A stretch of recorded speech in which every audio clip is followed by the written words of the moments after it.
ramewar fitacciyar jaruma wato Hadiza Gabon ya ƙara jawo cece-kuce a cikin social media na masana'antar Kennywood da kuma inda na Madina ya ƙara tona asirin wasu daga cikin masana'antar Kennywood, inda babu shakka a yanzu dai wannan Namadi wato wanda kuka fi sani da na Madina Jos ya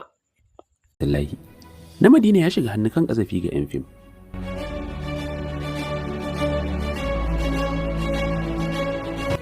Wani matashi ɗan TikTok mazaunin Jos mai suna na Madina ya shiga hannun hukuma bisa zargin ɓata sunan ƙazafi da zagin 'yan fim, wanda aka kuma gurfanar da shi a gaban babbar kotun yanki Upper Area Court da ke kasuwar Nama Jos, jihar Plateau. Ƙungiyar Mufon ce ta maka matashin a kotu bisa wannan tuhume-tuhume da ake masa a wani bidiyo da ya saki a dandalin TikTok, inda kuma matashin ya masa zargin, inda lauyoyinsa suka buƙaci a bada belinsa. Sai dai sharaɗin belin da aka zayyano wanda ake karar sun haɗa da kuɗi naira 250,000 da kuma kawo wanda zai tsaya masa da ke da gida a garin na Jos, sai kuma a kawo takardun gidan, sannan kuma ɗaya daga cikin ma'aikatan Mufon sai wani ya sa hannu, wanda rashin cika wannan ƙa'idoji ya saka aka iza ƙiyarsa zuwa gidan yari.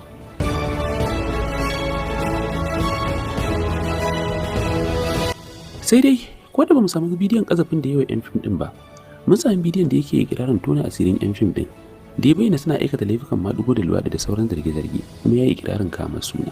Sai na tona asirin 'yan fim din da suke luwaɗi da mata 'yan fim da suke lesbian, namijin da yake neman namiji da macen da take neman mace, wallahi sai na tona asirin ku nan da kwana biyu kafin ana gobe za a ɗau watan azumin Ramadan, da duk wani director da ya san cewa mazinaci ne kafin ya saka mace a fim sai yayi zina da ita, ya lalata da ita kafin ya saka mace a fim, da producers da marketers, wallahi sai na tona asirin ku, sunayen ku sai na faɗa, sannan kuma da mawaka da 'yan rawa da 'yan gala wanda kuke kawarci ku ɗau mace daga wannan garin ku kai ta wannan garin ayi zina da ita a biya ku kuɗi, duk sai na faɗa sunan ku.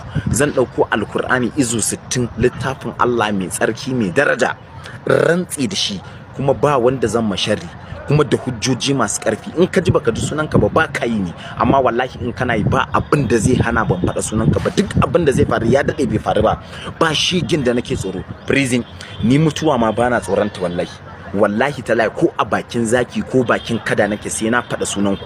In ka ga ban faɗa ba to numfashi na ne ya ƙare kawai. Lalatattun mutane 'yan Hausa fim ɗin nan kawai kun ci zarafin mu, kun rusa mana tarbiyya, yaki kuke da addini. Wallahi tallahi nan da kwana biyu ana gobe za a ɗawa zini, ni na Madina sai na tona muku asiri. Wallahi duk abin da zai faru ya daɗe bai faru ba. Ba na tsoron mutuwa, na san zan mutu. Kullu nafsin za'iqatul maut, kowace rai sai ta ɗanɗana zafin mutuwa. Inna lil mauti saqra, lalle kuma ku sani mutuwa tana da magagi. Innaka mayyitun wa innahum mayyituna, lalle kai mai mutuwa ne, haka kuma masu mutuwa ne. Wallahi ba wanda zai zauna a duniya, ta tabbata a cikin suratul ar-rahman, kullu man alaiha fan, komai da komai sai ya kare. Ta tabbata kuma a cikin suratul baqara aya na 28, Allah subhanahu wataala yana cewa kaifa takfuruna billahi wa kuntum amwatan fa ahyakum summa yumitukum summa yuhyikum summa ilayhi turja'un.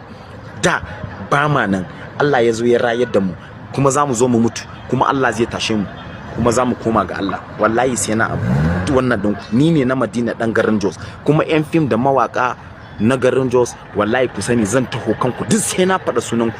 In dai ka san kai lalatacce ne sai na faɗa sunanka. Duk abin da zai faru ya daɗe bai faru ba. Ni ba damuwa na ba mutuwa ba, damuwa na wanda za su gaje ni, wanda za su gaje ni a gwagwarmaya a yaƙi da 'yan fim.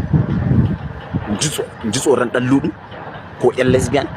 Kun sanni na san ku, wallahi nan da kwana biyu na baku, nan da kwana biyu sai na fito na zana sunanku, sai na fito na faɗa sunanka da hotonka da sunanka, sai na manna, sai na faɗa. Duk abin da zai faru ya daɗe bai faru ba. Ni ne na Madina, tunda kun ki ku daina cin zarafin al'umma, ku ki gaba.